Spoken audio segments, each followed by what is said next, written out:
Aqui no Brasil, o político já entendeu que nós, povo brasileiro, somos muito fáceis de ser conduzidos, enrolados, né? Conduzidos para o interesse deles políticos, seja o assunto e o momento que for. Eles já entenderam isso e eles não estão errados.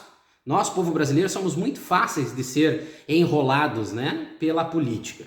E no caso do agronegócio não é diferente. O Carlos Fávaro fez um pronunciamento de uma nova linha de financiamento com o valor de até 6 bilhões de reais através do BNDES.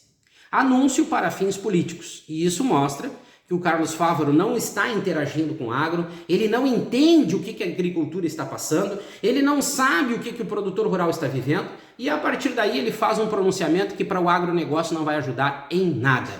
Financiamento ao produtor rural de 6 bilhões de reais através do BNDES é uma premissa, né, de um novo financiamento. E o produtor rural não precisa de novo financiamento. E eu explico por quê. Vamos lá. Eu vou plantar arroz, milho, soja, trigo, sorgo, não importa. Eu vou fazer a minha plantação. Eu vou para a minha propriedade rural, vou determinar a área e a partir da área determinada eu vou buscar entender o custo de produção para aquela determinada cultura e vou ao banco buscar o financiamento do Plano Safra. Eu tenho um montante financeiro mais os juros. Eu planto. Com essas mudanças climáticas que estão acontecendo há vários anos aqui no Brasil, que já causam prejuízos de milhões de reais, eu tenho uma alteração climática, chuva demais, chuva de menos, geada, calor demais, e isso tudo afetou a minha produção e eu tenho uma quebra de safra. Então eu tenho o plano safra, montante financeiro mais juros somados a essa quebra de safra. Então a diferença já é maior. O prejuízo é maior e o que eu vou ter que pagar já tem um significado muito maior em cima de todo o financiamento que eu fiz. Então, eu tive a minha quebra de safra. Eu vou buscar um novo financiamento, que é mais um montante financeiro, mais juros, que vão incidir sobre a quebra de safra e sobre o valor que eu peguei do plano safra mais os juros. Isso é um absurdo. Isso é um absurdo, isso é uma afronta ao produtor rural brasileiro e à nossa inteligência. Será que o Carlos Fávaro acha que nós não temos capacidade de pegar uma caneta, um papel e uma calculadora?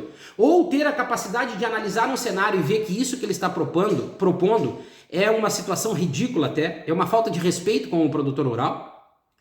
Se ele quisesse fazer algo de bom para o produtor rural que passa pelos problemas criados devido a essas alterações climáticas, ele deveria ter juntado o Lula, o Haddad e dito o seguinte: para todo o produtor rural brasileiro que apresentar quebra de safra com relação às alterações climáticas, nós vamos oferecer um subsídio financeiro para que essa quebra de safra seja compensada e o produtor rural consiga honrar com seus compromissos financeiros. Se o interesse dele fosse em ajudar o produtor, essa deveria ser a proposta dele, e não criar mais um financiamento que vai criar mais um peso financeiro sobre um produtor que já teve problema na sua produção, e sendo assim empurrá-lo cada vez mais para uma zona complicada chamada endividamento.